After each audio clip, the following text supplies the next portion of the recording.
Hi, this is Sharon Kelly. Please help me understand, how is it that some of you are completely okay with being in relationships with people who do not want to have a relationship with their children? You get in a relationship and you see that this person is not involved in their child's life and you're completely okay with it. And then when you have a child with this person, you are expecting that the husband or the wife to be involved in the child's life. I think that's completely unfair.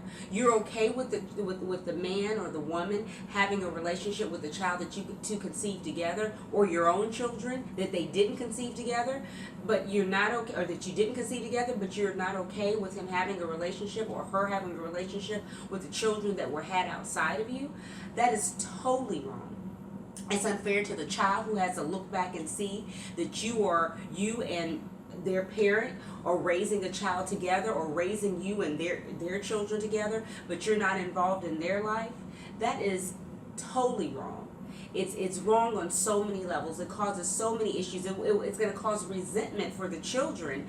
To begin with, they're not going to have a good relationship because they're going to be looking and they're going to be saying, how is it that you can raise these kids but you didn't raise me? How is it that you have a relationship with those children but you don't have a relationship with me? And don't feed them with the excuse of, oh, your mom is too difficult or your dad is too difficult, so it made it very difficult for me to have a relationship with you, or it made it impossible for me to have a relationship with you. No, I don't want to hear that, because you can hire attorneys, you can go to court, you can fight for custody, you can fight for visitation. There's so many things that can be done so that you can be involved in this child's life. You can't just shake your head and say, oh well, throw your hands up and say, no, I'm not going to do it, but then you're okay with doing it in a home that you're in with children. That's not right, and it's not fair to the child.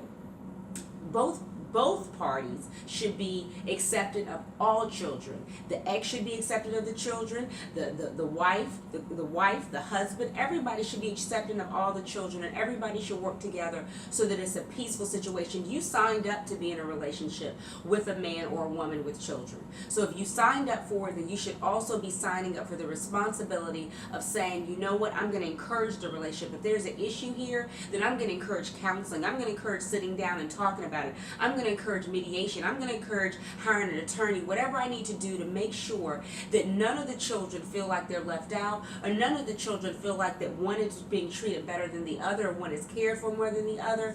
Everybody should be working together to make sure that doesn't happen. Because at the end of the day, what occurs is that as the children grow older, they don't have a relationship with one another. They have resentment toward the parents, and they don't feel worthy. They don't feel accepted. They feel rejected. And then you're creating a cycle of dysfunction. They go into relationships that are unhealthy. They have marriages that are unhealthy. They have unhealthy relationships. And is that what you want? Is that what you want to create?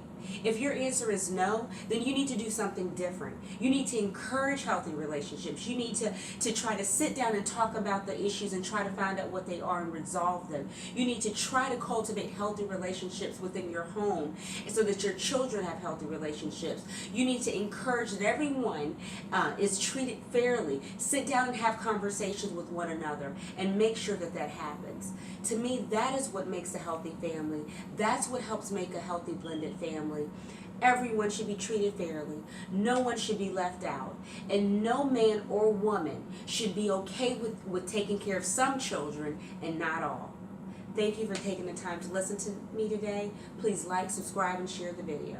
Have a great one.